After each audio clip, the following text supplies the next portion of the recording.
할렐루야. 서로 인사하십시다. 사랑합니다. 반갑습니다. 아멘. 자, 여기를 보십시다. 오늘은 서로 사랑하라는 주님의 말씀을 주제로 삼았습니다. 사도 베드로의 어머니에 대한 전설이 하나 있습니다. 베드로가 천국에 있으면서 하루는 지옥을 이렇게 내려다 봤는데 거기 놀랍게 자기 어머니가 있는 거예요. 유황불못에서 뜨거워서 괴로워 견디지 못하는 그런 모습이 보이는 거예요. 얼마나 큰 충격이었습니까? 막 마음이 찢어질 듯 아팠어요. 그래서 천사를 불러서 어떻게 내 어머니를 구원할 수 없을까요? 사정을 했습니다. 그랬더니 천사가 난처한 표정을 지으면서 어디서 책을 가져와서 책을 쭉 펴보는 거예요. 그러더니 고개를 설레설레 흔들어요. 아무래도 선을 행하는 것이 하나도 없다고. 다시 한번 자세히 보세요. 다시 쭉 보더니 딱 하나 있기는 있네요. 거지에게 팥뿌리를 던져준 일이 있네요. 그렇게 얘기를 했습니다. 밭에서 팔을 거두고 있었는데 지나가던 거지가 배가 고프다고 도와달라고 구걸을 하니까 마른 팥뿌리 하나를 휙 던져주었어요. 그래서 베드로가 천사와 함께 지옥으로 내려갔습니다. 천사가 마른 팥뿌리 하나를 그 어머니에게 내밀면서 이 팥뿌리를 붙잡으세요. 꽉 붙잡았어요. 그래서 그걸 잡아당겨 가지고 지옥불에서 건져내서 올라오는데 지옥에서 벗어나는 것을 보고 거기 있는 많은 죄인들이 구원받고 싶어 가지고 수십 명이 베드로 어머니의 발을 붙잡고 막 따라 같이 올라오는 것입니다.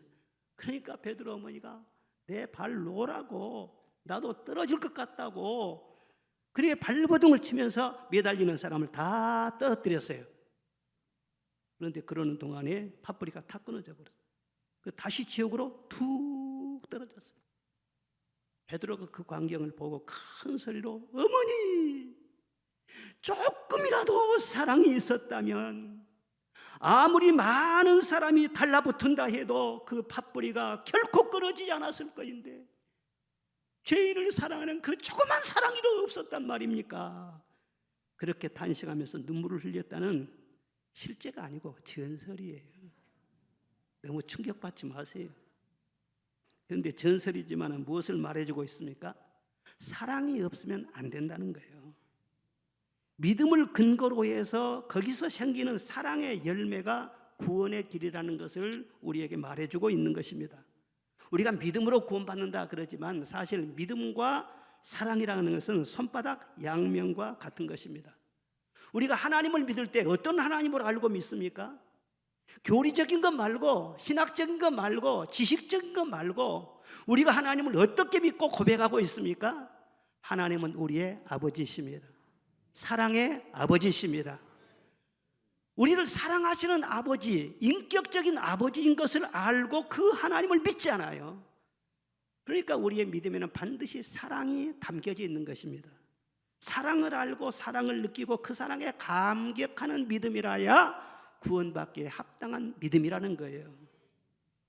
그래서 요한일서 3장 14절에는 우리가 형제를 사랑함으로 사망에서 옮겨 생명으로 들어간 줄 알거니와 사랑치 아니하는 자는 사망에 거하느니라, 그렇게 말씀하고 있습니다. 오늘 본문에 예수님은 새 계명을 너희에게 주노니 그랬어요. 모세는 십계명을 줬는데 예수님은 새 계명을 주었다고 했습니다. 그런데 십계명은 뭐고 새 계명은 뭡니까? 서로 다릅니까? 그게 아닙니다. 십계명도 하나님의 말씀이에요. 그런데 예수님이 주신 새 계명은 십계명보다 훨씬 수준이 뛰어난 계명인 것입니다. 우리가 휴대폰을 사용하다 보면은 갈수록 더 좋은 것이 나오잖아요. 업그레이드가 되잖아요. 그래서 갈수록 더 가벼워지고 더 얇아지고 성능은 훨씬 더 좋아져요. 이와 같이 예수님이 주시는 새 계명을 지키면은요, 어느 정도 이 계명이 귀한 계명이에요. 십계명은 자연적으로 다 지키게 돼요. 이웃 사랑하는 이 말씀을 지킨다면은 모든 율법을 완성하는 자라, 그렇게 로마서 13장에 말씀을 하고 있는 것입니다. 그러니까 주님이 주시는 이 새 계명 안에 모든 성경 말씀을 이루는 그것이 다 포함이 되고 있다는 거예요. 얼마나 귀한 것입니까? 그래서 사랑은 그리스도인에게 있어서는 선택이 아니라 신앙의 본질이라는 것을 말씀하고 있습니다. 사랑을 알고 사랑하며 살면 하나님을 제대로 믿는 그리스도인이고, 하나님을 믿는다 하더라도 사랑이라고 하는 것은 조금 더 찾아볼 수 없다. 그것은 하나님을 제대로 모르고 믿는 거예요. 주님이 왜 우리를 선택하셨는가? 사랑의 열매를 많이 맺게 하기 위해서 택하셨다. 그렇게 요한복음에 말씀합니다. 우리가 주님의 사랑 안에 거할 때 우리 안에 기쁨이 충만하게 되고 참 평안이 있게 되고, 그리고 우리가 무엇을 구하든지 다 받게 된다. 즉 사랑을 기도 응답과도 연결시켜서 말씀하고 있는 것을 보게 됩니다. 사랑하는 여러분, 우리 인생은 밥만 먹고 사는 존재가 아니라 사랑을 먹고 사는 존재인 것입니다. 이 땅에 태어날 때도 사랑 안에서 태어난 거예요. 자랄 때도 사랑의 젖을 먹고 자라는 거예요. 그리고 사랑하며 살다가 사랑의 품 안에서 떠나기를 바라는 것이 우리의 인생인 것입니다. 사랑이 풍성하면은 살맛 나는 그런 세상을 살게 되고, 다른 거 다 있어도 아파트가 아주 좋습니다. 좋은 차를 굴리고 삽니다. 아주 좋은 직장에서 돈도 많이 법니다. 그런데 집에 사랑이 메말라 있어요. 그러면 살기가 팍팍하게 되는 것입니다. 파스칼은 사랑에는 연령이 없다 그런 말을 했어요. 어린에게도 사랑이 필요하고 청년 남녀에게도 신혼 부부에게도 노인에게도 다 사랑은 필요해요. 사랑 필요 없는 사람은 한 사람도 없다는 거예요. 저 서울 종로에 가면 파고다 공원이라고 있어요. 거기는 노인들 천국이에요. 그런데 노인들이 많이 와가지고 연애를 그렇게 많이 한대요. 노인들도요 사랑 없이 못 살겠다는 거예요. 그런데 주님께서 우리에게 말씀을 하신 새 계명이 무엇이냐면은 내가 너희를 사랑한 것 같이 너희도 사랑하라. 아무 그런 사랑이 아니에요. 낭만적인 사랑, 감상적인 사랑, I love you 하면서 그런 사랑이 아니라는 거예요. 형이상학적이고 이상적인 것을 말아주지 아니하고 내가 너희를 어떻게 사랑했냐 그걸 보라는 거예요. 그렇고 너희도 사랑해. 그런데 예수님이 우리를 사랑하시는 그것은요 그런 감상적인 것이 아니라 이렇게 실제 삶을 사랑이라고 말을 했어요. 예수님의 사랑은 아주 실제적이에요. 첫째는 함께 사는 것이었습니다. 하나님이 자주 하신 말씀이 뭐예요? 내가 너와 함께 하리라. 두려워하지 말라. 내가 너와 함께 하리라. 손님은 잠시 왔다가 지나가는 거예요. 그런데 가족은 항상 함께 사는 거예요. 이와 같이 하나님께서는 우리를 자녀로 삼으시고 가족 개념으로 항상 우리를 품고 함께 사시는 분이라는 거예요. 예수님도 절대 사람을 버리시질 않습니다. 주님이 제자를 부르신 후에 그들과 함께 항상 같이 하셨어요. 그 제자를 보면은요 실수도 많이 하고 넘어지고 말썽도 많이 일으켰어요. 예수님 체면이 구길 정도로 제자로서 늘 사실은요 패딱패딱 치우치고 막 그랬단 말이에요. 그런데 한 번 택하신 다음에는 절대로 후회하지 않으시고 그들을 내쫓지 않습니다. 항상 그들을 품어주십니다. 넘어져도 사고를 쳐도 무능해도 때로는 깨닫지 못해도 뭘 물어보면 동문서답을 합니다. 그렇게 답답한 친구들인데도 항상 그들과 함께 하세요. 다 배신하고 마지막은 흩어져 버렸지만 그래도 다시 찾아가서 만나시고 또 기회를 주시고 또 성령을 부어주시고 계속 그렇게 합니다. 그랬던 결과가 어떻게 됐습니까? 그들이 다 교회의 반석이 되고요 교회의 기둥이 된 거예요. 신약 성경요 그들이 다 기록한 거예요. 그 갈릴리 촌 사람들이. 그리고 하나님 나라와 복음을 위해서 순교의 제물이 될 정도로 훌륭한 믿음의 위인이 된 것을 볼 수가 있습니다. 예수님께서 그들을 떠나지 아니하시고 버리지 아니하시고 끝까지 함께 품고 사랑했더니 그 사랑의 힘으로 그들이 변화를 받는 놀라운 기적이 일어나게 된 것입니다. 사랑은 생명입니다. 사랑은 능력입니다. 그래서 진실로 사랑하면 사람이 변화되는 역사가 일어나게 되어 있는 것입니다. 구약의 야곱의 아들들로 보면 마찬가지예요. 그 야곱의 아들들 참 심란했습니다. 말하기도 부끄러울 정도로 너무너무 심란했어요. 그런데 성경에 다 그대로 기록이 되어 있습니다. 루벤은 자기 아버지 침상을 더럽힌 사람이에요. 유다는요 며느리와 관계해가지고 예의를 낳은 사람이에요. 레위와 시므온은요 칼을 차고 세겜에서 대학살을 감행했던 적이 있어요. 나머지 아들들은 동생을 인신매매로 팔아 넘겼습니다. 어쩌면 그렇게 하나같이 사고치고 말썽을 일으키고 이런 자식들한테 기대할 것이 있겠습니까? 웬만한 사람 같으면은요, 아이고 부자식이 상팔자다, 내게 무슨 좋은 날이 오겠느냐, 아마 그렇게 돌아섰을 거예요. 그리고 주변에 있는 사람들도 한마디씩 했겠지. 아이고 저 야곱 자식들 보니까 싹수가 다 노랗네. 백성 숲은 나무는 떡잎부터 알아본다 하더니 아이고 저 얘들 한거 보라고 다 한마디씩 그렇게 했지 않겠어요?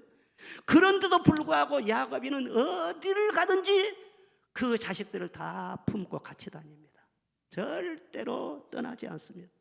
그렇게 위험한 일이 있었는데도, 어려운 일 많이 겪으면서도 항상 그 자식들을 함께 하고 다닙니다.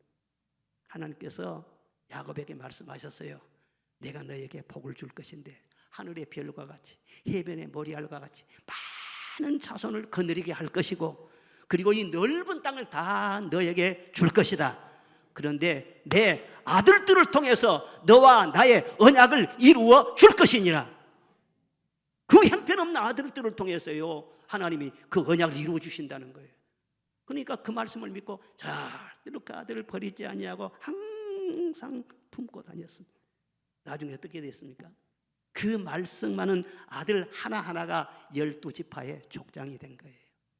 그래서 그 아들들이 12명이기 때문에 이스라엘 이 12지파잖아요. 그리고 점점 번성해서 민족을 이루고 나중에는 강대한 나라를 이루는 것을 볼 수가 있어요. 말씀대로 어마어마하게 그 후손들이 번성하게 됩니다. 하나님 말씀 붙잡고 사랑으로 품고 살았더니 그런 좋은 날이 오더라, 영광스러운 날이 오더라 하는 거예요. 사랑하는 여러분, 사람은 사랑의 대상이지 이용의 대상이 아닌 것입니다. 필요하면 찾고 귀찮으면 버리는 그런 물건과 같은 존재가 아니라고 하는 겁니다. 함께 살아야 할 사람인데 귀찮다고 해서, 마음에 안 든다고 해서 그 사람 버리면 결국 나도 버림을 당하는 것입니다. 문제는 그 사람이 문제가 있어서 나 좀 못 살겠다, 그게 아니에요. 내 속에 사랑이 부족한 것이 문제인 것입니다. 아무리 힘든 환경일지라도 내 안에 사랑만 충만하면 살맛이 난다니까요. 야곱이가요 7년 동안 바단 아람에 가서 머슴살이를 했습니다. 그런데 7년 머슴살을 해야 라헬이라고 하는 사랑하는 여인하고 결혼할 수가 있어요. 그래서 라헬을 얻기 위해서 머슴살을 하는데, 사랑하는 일을 얻기 위해서 머슴살이 하니까 얼마나 즐거운지. 내가 이 머슴살이 끝나면은 라헬하고 결혼한다 막 붕붕 떠가지고는요 짐이 무거워도 무겁지도 않네, 달려가도 피곤하지도 않네. 7년을 수일처럼 휘딱 지나갔어. 금방 지나갔어. 사랑하고 살면은요 7년도 하루처럼 금방 지나가요. 근데 내 마음속에 사랑이 없이, 기대가 없이, 소망이 없이 살면은요 아유 하루도 지루해요. 꼭 하루가 7년 같아요. 아유 빨리 늙어서 죽었으면 좋겠다, 그런 생각을 한다니까요. 우리 마음속에 사랑이 충만하면 환경이 문제가 아니라 사랑의 능력으로 환경을 새롭게 창조할 수 있다는 것을 믿으시기를 바랍니다. 사랑하면 살맛이 나고 행복한 삶을 영위할 수 있고 기적이 일어날 수 있다는 거예요. 아이고 저 사람 나하고 수준이 안 맞았어요. 수준하지 마세요. 하나님과 우리 사이에 수준이 맞아서 하나님께서 우리를 사랑하십니까? 솔로몬 왕과 술라미 처녀가 수준이 맞아가지고 그렇게 사랑하냐고요. 솔로몬은 왕이고 술라미 처녀는 저 시골에 포도원집 딸이야. 얼굴 새까맣고 아직 크지도 않아서 젖가슴도 아직 크지 않았다. 그래서 성경 말씀에 기록이 돼 있어요. 그런데 아유 그 조그만 그 소녀에 꽂혀가지고는 늘 찾아다녀요. 사랑하니까는요 눈이 패딱 삔 거예요. 콩깍지가 딱 낀 거예요. 나이도 문제가 안 돼, 신분도 문제가 안 돼, 지식 차이도 문제가 안 돼, 문화 수준도 문제가 안 돼. 사랑을 하면 다 품을 수 있어요. 눈이 높은 것은 교만이에요. 여러분 가정 안에서 서로 사랑으로 품으시기를 바랍니다. 사랑하면 변화가 일어납니다. 가정에 변화가 일어납니다. 기적이 일어납니다. 그래요. 몇 년 전 신문에 난 기사인데요, 대전에서 남의 물건을 훔치다 붙잡힌 절도범이 있었어요. 한 청년이 있었어요. 그런데 이게 상습범이라 감옥에 늘 들락달락 4번이나 반복을 했어요. 그래서 자주 붙잡히니까 가중처벌인가 그걸 받아가지고 7년형을 받고 교도소에서 수감 생활을 했습니다. 그런데 지난번 잠깐 교도소에서 나왔을 때 사귄 아가씨가 있었어요. 그런데 그 아가씨가 계속 면회를 가는 거예요. 1년 내내 하루도 빠지지 않고 매일 그 청년을 찾아가는 거예요. 그 청년이 그 아가씨한테 나는 소망이 없다. 나를 떠나라. 다른 좋은 남자 만나서 살아라. 그렇게 말하는데도 그 여자는요, 내가 얼마가 되든지 나는 기다리겠다고. 나는 정말 당신을 사랑한다고. 계속 찾아다니까 나중에 교도소 직원들이 다 알게 됐어요. 법원에서도 나중에 알게 됐어요. 이게 소문이 점점 퍼져가지고는요, 법무부 장관한테까지 이 소문이 들어갔어. 법무부 장관이 가만히 생각해 보니까 교도소 사람 가둬놓고 있으면 세금도 나가야 되고 그것도 밥 먹이려면 그거 돈 들어가잖아요. 그런데 그렇게 사랑하는 여자가 생겼다니 내놓으면 그래도 그 여자 만나서 정신 차려 살지 않겠느냐 그런 생각이 든 거예요. 그래서 장관이 형 집행정지를 딱 내리고는요 석방을 시켜준 거예요. 그랬더니요 그 여자와 결혼을 해가지고요 둘이 찰떡이 돼가지고 사랑하며 사는데요 너무너무 행복한 잘 살았다. 신문에 났다니까요. 신문에 났어요. 이게 바로 사랑의 능력이에요. 사랑하면 기적이 일어나요. 빼딱빼딱가 정신 못 차리고 그런 애들도요 결혼 딱 해서 자기 집 살림하고요 사랑의 맛을 보고 그러면은요 정신 딱 차려요. 예? 잘못된 일도 하지 않아요. 그런데 그 사랑은 뭐냐? 사랑의 속성. 사랑은 언제나 오래 참고, 사랑은 오래 참은다는 거예요. 우리 하나님께서 우리를요 사랑하세요. 그런데 우리도 패딱 끓일 때가 많이 있었어. 속 썩일 때도 많이 있었고 하나님 근심거리가 될 때도 많이 있었어. 그런데도 꾹 참으시고 봐도 못 본 척하고 못 들은 척하시고 잘 참고 품었잖아요. 그래서 이만큼 사실 저도 성장을 했지. 여러분들도 마찬가지예요. 처음 주님 만날 때보다도. 할렐루야. 예, 참아야 돼요. 가정 안에서 특별히 자기 남편 어쩌면 당신은 그러냐고 그렇게 하지 말고요 그 약점 그걸 다 허물을 덮어주면서 참아야 돼요. 요즘요 저 목포에는 그런데요 별거, 졸혼, 이혼, 황혼, 이혼 이런 것이 엄청나게 많대요. 우리 친구 하나도 무슨 졸혼인가 뭔가 있대네. 그래갖고 부인이요 경기도로 올라가 버렸어. 번역해서 돈은 엄청나게 많은데 돈 많으면 뭐해? 사랑을 잃어버렸는데. 우리 교회는 그런 사람이 한 사람도 없기를 바랍니다. 혼자 산다고 해서 편할까요? 아니에요. 고독해요. 내가 버림을 받아요. 주님이 날개 아래 나를 다 품어주셨잖아요. 나도 주님의 사랑으로 가족들을 함께 품고 살아가게 되면은 사랑 안에서 하나님이 일하신다니까요. 왜? 하나님은 사랑이시라. 하나님은 사랑이시라. 진실한 사랑 속에는 하나님이 일하시기 때문에 기적이 일어나는 거예요. 할렐루야. 우리가 참고 꾹 견디면서 예배드리고 기도하면서 이렇게 사랑하는 것은 주님께 일할 수 있는 기회를 드리는 거예요. 우리는 참는 것 같지만 주님이 그 사이에 열심히 일하시고 그렇게 살아가다 보면 좋은 날을 주신다는 거예요. 두 번째로는 사랑이란 무엇이냐? 주님의 사랑은요 섬기는 것이었습니다. 그냥 주는 것이었습니다. 하나님은 우리를 늘 사랑하세요. 사랑하시기 때문에 모든 것을 다 주셨어요. 우주 만물을 주셨고요 지금도 우리에게 생명을 주셨어요. 하나님이 세상을 이처럼 사랑하사 독생자를 주셨어요. 그리고 예수님은요 우리를 위해서 피 흘려 죽으셨어요. 예수님은 목숨을 주셨어요. 아낌없이 주셨고 조건 없이 주셨고 항상 우리 필요한 것을 다 헤아리고 주셨어요. 지금도 성령으로 말미암아 주님은 우리를 섬겨주고 계시는 것입니다. 지금도 말씀을 주고 계시잖아요. 위로해 주고 계시잖아요. 치유를 주시잖아요. 응답을 주시잖아요. 기쁨을 주시잖아요. 우리가 주님을 사실 섬기는 것보다도 주님이 우리를 섬겨주는 것이 훨씬 더 큰 것입니다.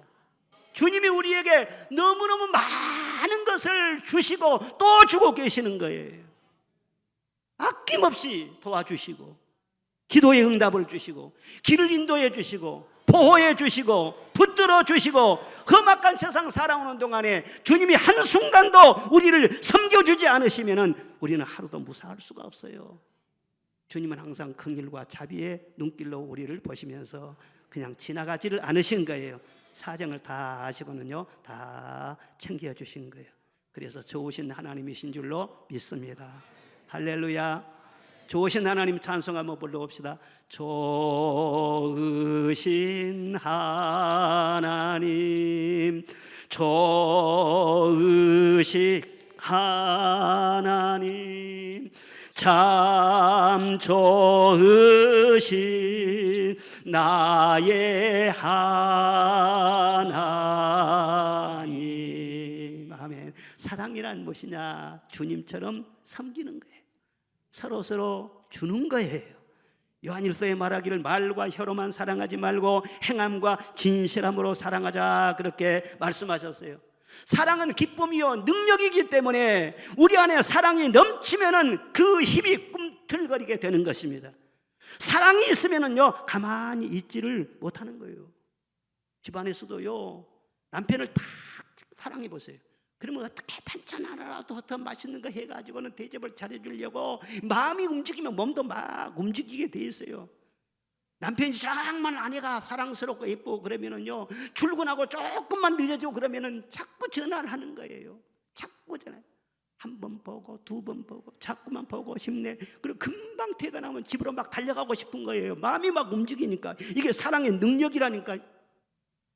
엄마 애기 나가지고 기를 때 보면은요, 아이고 그 좋은 그 멋있는 아가씨 폼이 싹 무너져 버려.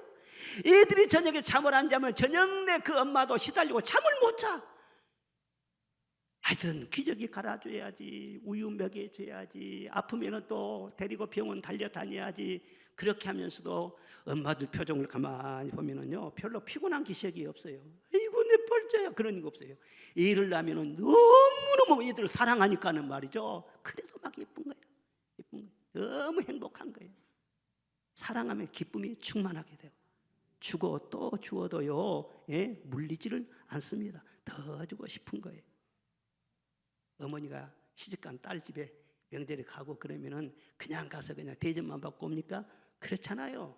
딸을 사랑하니까 집에 가면은 어쩌든지 하여튼 딸 그냥 집에 청소할 것 있으면 청소도 해주고 또 뭐 세탁기에 또 빨래도 넣어가지고 빨래도 또 돌려주고 또 냉장고에 뭔가 좀 어지러워져 있으면 다 그런 것도 정리해주고 아이고 이게 먹을 것도 없네, 우유도 없네, 마트에 가서 장도 봐가지고 가득가득 다 채워주고 뭔가 해주고 오거든요. 그냥 아무것도 안 하고 차만 딱 마시고 나오고 그러면요 그 엄마는요 별로 너무 공주가요. 너무 공주가요. 가면은요 다 베풀어주고 그렇게 하게 돼요. 성도들이 교회를 사랑해 보세요. 왔다 갔다 손님처럼 오고 가고 그런 게 아닙니다. 교회를 사랑하면 무엇인지 하고 싶은 거예요. 성가대를 하든지 무슨 구역장을 하든지 안내를 하든지 뭘 하든지 막 하고 싶은 거예요. 할 거 없으면 교회 자랑이라도 해. 다른 사람들 그냥서 우리 은파교 얼마나 종교인 줄 아냐고, 얼마나 막 그렇게 자랑하게 되는 거예요. 예배를 한 번 드려도 말이죠 또 드리고 싶고 또 드리고 싶고 언제 부흥회 없나? 부흥회 없나? 아니 올 적부터 부흥회 한다네? 그러면은요 얼마나 좋은지 몰라. 근데 사랑이 식어지면은요 먼 놈의 휴일에 또 부흥회래 이렇게 다 온다고. 사랑이 있어 여러분의 마음이 움직이시기를 바랍니다. 사랑하면 정말 교회에서도요 신앙생활 할 맛이 나요. 그런데 교회도 사랑이 냉랭하면은요 아이고 교회 가면은 힘이 들어요. 부담이 되고. 제가 목포에서 학교 다닐 때 참 그때는 배고픈 시절이라 뭔가 좀 영양 보충을 해야 되겠는데 빵을 그렇게 좋아했어요. 그런데 제가 전 빵은 아예 쳐다보도 못해. 돈이 없으니까. 그런데 지나갈 때 보면요 풀빵집이 있었어요. 향미당 풀빵집이 있었어요. 그런데 그 집에 가서 풀빵을 사 먹으면 너무너무 맛있어요. 제가 전 빵하고는 비교가 되죠. 지금도 그냥 침이 그냥 나올라가네. 그냥. 너무너무 맛있어요. 야, 그런데 무슨 맛이냐? 그러면 그 속에 앙꼬가 진짜 맛있는. 다른 빵집보다 앙꼬를 듬뿍 넣어요. 그런데 왜 그렇게 맛있었을까? 지금 생각해 보면요, 그때는 팥이 중국산 그런 거 없었잖아요. 다 국산이라. 그것을 잘 과가지고 안고를 듬뿍 넣어가지고 그렇게 주니까는요, 입에 들어가면 막 솔솔솔 녹은다니까는요. 진짜 꿀맛이라니까는요. 그래서 목포 가면은요, 그 빵집이 진즉 없어졌지. 없어졌는데도 그걸 한 번 그 길 한번 가본다니까. 얘가 향미당이었지. 얘가. 예. 요즘 뭐 호빵도 무슨 뭐 나오고 무슨 찐빵도 좀 있긴 있지만, 그때 향미당 풀빵하고 말하지 마세요. 비교가 안 돼요. 비교가 안 돼. 하여튼 안고가 있어야만이 빵이 맛있어. 할렐루야. 그런데 사랑은 무엇이냐 하면은, 찐빵의 안고와 같아요. 가정 안에도 안고가 있으면, 사랑이 있어 보세요. 그러면 가정이 항상 풍족한, 너무너무 행복한 거예요. 교회가 사랑이 충만해 보세요. 막 얼굴이 생글생글하고요, 천사를 갖고 말이죠, 미소가 가득하고요, 교회 안에 막 기적이 일어나고요. 할렐루야. 그것이 바로 살아있는 교회. 고린도 교회를 보면은요, 그래서 고린도 교회는 은사도 충만하지, 방언, 애언, 지식도 충만하지, 모든 거 다 있었어요. 기도도 있었고, 말씀이 있고, 예배가 있고, 선교 있고, 구제 있고, 은사가 다 있었어. 그런데 뭐가 없었느냐? 사랑이 메말랐어. 너무나 은사 받는 건 많고, 너무나 아는 건 많았는데 말이요, 사랑이 메말라 버렸어. 그러니까 서로 막 파당이 일어나가지고, 파가 일어났어. 바울파, 게바파, 아볼로파 해가지고 서로 싸움이 일어났어. 교회가 그렇게 돼요. 다른 거 다 있어도 내 속에 사랑이 메말라져 버리면은요, 트집만 잡는 거예요. 그리고 그 안에 분쟁이 막 일어나고 그래요. 우리 교회는 고린도 교회 같은 그런 교회가 아니라 사랑이 가득한 교회 될 수 있기를 주의 이름으로 축원합니다. 그런 교회인 줄로 믿습니다. 예수님께서는 끊임없이 주고 계세요. 그러면서 주는 자가 받는 자보다 복이 있다 말씀을 하세요. 주기를 여러분 좋아하시기를 바랍니다. 꼭 돈만 주고 물질만 주는 게 아니에요. 위로도 주고 칭찬도 해주고 존경도 해주고, 목마른 사람에게 말 한마디라도 냉수 한 그릇을 주는 것처럼 시원하는 그 말을 해주고 말이죠. 이렇게 해주면 상대방도 즐거울 뿐만 아니라 내게도 복이 돼. 그런 사람이 환영받아요. 그리고 하나님께 영광도 되고 얼마나 좋잖아요. 탈무드에 이런 얘기가 있습니다. 어떤 사람에게 친구 셋이 있었는데요, 한 친구는 아주 가까운 친구예요. 하루라도 그냥 안 보면 못 견딜 정도로 그렇게 가까운 친구예요. 두 번째 친구는 그저 덤덤한 그런 친구예요. 또 세 번째 친구는요, 친구는 친구인데 별로 그냥 달갑지도 않아. 가끔 한번 만날까 한 그런 친구예요. 그런데 이 사람이 어느 날 왕으로부터 호출을 받았어요. 그래서 입고를 해야 할 처지가 된 것입니다. 그런데 가만히 생각해 보니까 자신은 지은 죄가 많은데 겁이 나서 혼자 갈 용기가 나지를 않는 거예요. 그래 가장 가까운 친구에게 찾아가서 좀 같이 가줄 수 없겠나 했더니 이런 지하에 거절한다. 내가 왜 거기로 가냐고. 나 망간다. 그래서 그 다음 덤덤한 친구를 찾아가서 얘기를 했어요. 그랬더니 생각해 보더니요, 그래 그러면은 내가 궁궐 대문까지만 같이 가줄 테니까 궁궐 안에는 혼자 들어가라고. 그래. 그래서 또 세 번째 그 친구를 찾아갔어요. 그래서 반갑지 않은 그런 친구지만 가서 사정 얘기를 하면서 혹시 같이 가줄 수 없겠느냐고 그렇게 말했더니 첫 마디에 뭐라고 하냐면요, 그럼 내가 같이 가야지. 그리고 왕에게 자네는 아무 죄도 없다고 내가 말해 줄 거야. 너무너무 잘해주는 거, 어려울 때. 설명하자면 뭐냐면 첫 번째 친구는 돈이에요. 돈은 아주 가까워요. 하루도 돈 없으면 못 살아. 그렇지만 위급할 때는요, 돈은 나에게 도움을 줄 수가 없어. 돈은 한계가 있는 거예요. 그리고 두 번째 친구는 뭐냐? 가족과 친척이라는 거예요. 항상 사랑하고 서로 정겹게 살고 그랬어요. 그런데도요, 가족이라 해서 끝까지 나와 함께 가는 것이 아니에요. 장례식 날까지만 따라오면 그만이에요. 그 다음에는 못 따라와. 그런데 세 번째 친구는 무엇이냐 하면은요, 그게 사랑이에요. 그 사랑은 영원하다는 거예요. 내가 사랑을 실천한 것이 있고 선행을 행한 것이 있으면은요, 그것은 끝까지 나와 동반한다는 거예요. 내가 위급할 때 거절하지도 않아요. 중단하지도 않아요. 끝까지 함께 한다는 거예요. 사랑만 영원하다. 하나님께서는 영원토록 이 우리의 선행과 사랑을 기억하시는 것입니다. 인생 살면서 혹 실수가 있고 부족함이 있을지라도 내가 70평생까지 살았는데 내가 뭐 떼나게 세상에 무슨 해놓은 것도 없고 나라를 구한 것도 없고 뭐 그런 생각이 들지라도요, 그렇게 생각할 거 아니에요. 평범하게 살았을지라도 사랑하며 살았다면 절대로 실패한 인생이 아닌 것입니다. 그 사랑을 하나님이 기억하실 줄로 믿습니다. 그리고 내가 사랑을 열심히 살면, 내가 위급할 때, 우리 자식들이 위급할 때 하나님은 그걸 보신다니까요. 그리고 선을 행하신다니까요. 희석이가 병들어 유독할 때 하나님 앞에 기도했어요. 하나님, 내가 평소에 하나님 앞에 선을 행한 거 한 가지라도 있으면 그걸 기억해 달라고. 그랬더니 선행한 것이 많거든요. 그걸 기억했어요. 그래서 병 고쳐주시고 15년 동안이나 생명을 연장시켜 주셨다. 또 성경에 다비다라고 하는 그 여제자 이름이 나오는데, 그는 젊은 나이에 갑자기 죽었어요. 근데 그도 선을 많이 행하고 옷없는 사람도 옷도 손수 지어서 입혀주고 그런 일을 많이 했어요. 그런데 그 제자들이 말이죠, 다비다가 죽은 것을 너무 막 그냥 슬퍼하면서 베드로 사도를 막 오시라고 해가지고 옷을 보여주면서, 이렇게 다비다가 우리에게 옷도 해주고 이렇게 잘해줬다고, 다비다는 반드시 살아나야 된다고, 지금 죽으면 안 된다고, 그래 기도해가지고 다비다를 하나님이 살려주신 거예요. 다윗이 그랬어요. 또 다윗은 왕이었지만요, 자기가 명예를 얻으려고, 출세를 하려고, 권력을 잡으려고 막 권력에 눈이 어두워가지고는 막 그렇게 돌아다니고 그렇지 않았어요. 자기는 하나님 앞에 연단을 받으면서 너무너무 어려운 일을 많이 당했어요. 어려운 일을 많이 당하는데 꼭 사람들이 자기한테 가까이 하는 사람들이, 환난당한 사람, 빚진 사람, 원통한 사람, 그런 사람이 꼭 찾아온 거예요. 그러면서 자기도 힘든데 말이요, 자기들도 좀 도와주라고. 그러니까 같이 먹어야 돼, 같이 또 잠을 자야 돼, 혼자 다니기도 어려운데 얼마나 힘들겠어요. 그런데 그들을 다 품었어요.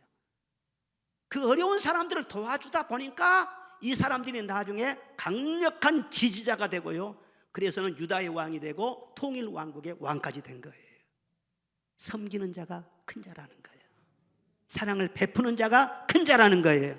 할렐루야. 그렇습니다.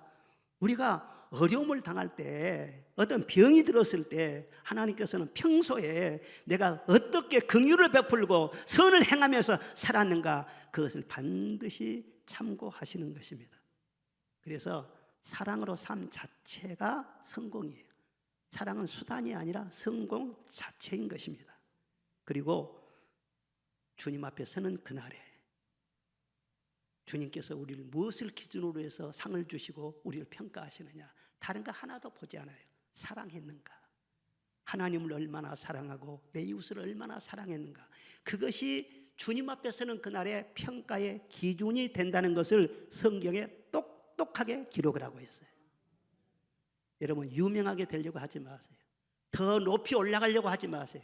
하나님 자녀면은 족합니다. 그보다 더 존귀한 신분이 없는 것입니다. 주님이 나를 사랑하는 것처럼 나도 서로 사랑하고 주님 사랑하며 삽시다.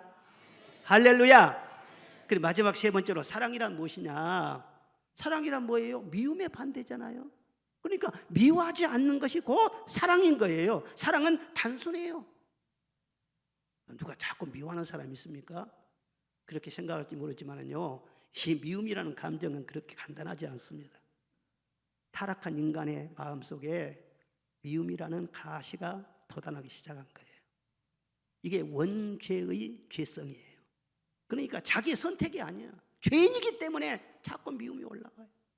예, 얘들 키우면서 뭐 그러잖아요. 조그만 애들이 가르치지도 않았는데 어디서 욕을 배웠고, 욕을 하고 말이죠, 막 성질 내가지고 막 동생을 때리고 막 그런다. 이같이 아담의 두 아들 가인과 아벨이 있었잖아요. 달랑둘이에요. 달랑둘이. 사회적인 무슨 문제가 있습니까? 그런데 가인이 동생을 미워해요. 지독하게 미워해요. 그러면 동생이 문제가 있어서 미워했습니까? 성경은 분명히 동생 아벨은 의로웠다고 했어요. 그런데 자기 속에 미움이 가득하니까는요, 그렇게 뺐다하게 보인 것이지. 그리고 시기하고 계속 분노를 품고 있다가 들에서 돌로 자기 동생을 쳐서 죽였잖아요.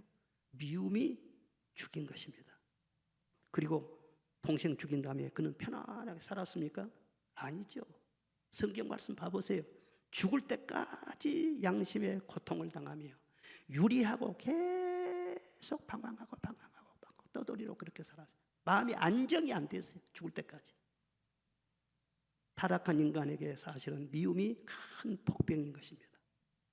살다 보면은요, 미워서 몸서리가 난 사람이 있어요. 못 견딘 사람이 있어요. 아이고, 그 사람 정말 미워. 그런데 그 사람이 잘못돼 가지고 미운 것도 그게 아니라니까요. 내 속에 말이죠, 독버섯이 막 올라온 거예요. 이게 죄성이라니까. 그래서 요한일서 3장 15절에는 그 형제를 미워하는 자마다 살인하는 자니 살인하는 자마다 영생이 그 속에 거하지 아니하는 것을 너희가 아는 바라 그랬어요. 또 4장 20절에는 누구든지 하나님을 사랑하노라 하고 그 형제를 미워하면 이는 거짓말하는 자니 보는 바 그 형제를 사랑하지 아니하는 자가 보지 못하는 바 하나님을 사랑할 수 없느니라 그래요. 요한일서 2장 11절에 그의 형제를 미워하는 자는 어두운 가운데 있고 또 어두운 가운데 행하며 갈 곳을 알지 못하나니 이는 어둠이 그의 눈을 멀게 하였음이니라. 미움은 어둠이에요. 어둠은요, 갈 길을 분간하지 못하게 해요. 헤매게 만들어요. 이와 같이 미움이 우리 안에 미움의 감정이 내 안에 들어오면은요, 이거 어떻게 해야 될지 올바른 지혜가 없어요. 분별력이 없어요. 미움이 가득해가지고 중요한 결정을 하면은요, 그 사람은 반드시 오판하게 되어요. 후회를 하게 되어요. 그냥 미워가지고 그냥 가서 도장 팍 찍어. 나중에 엄청나게 후회해도 때는 늦어 소용이 없어. 어리석은 길로, 고생길로 자기 스스로 가는 거지.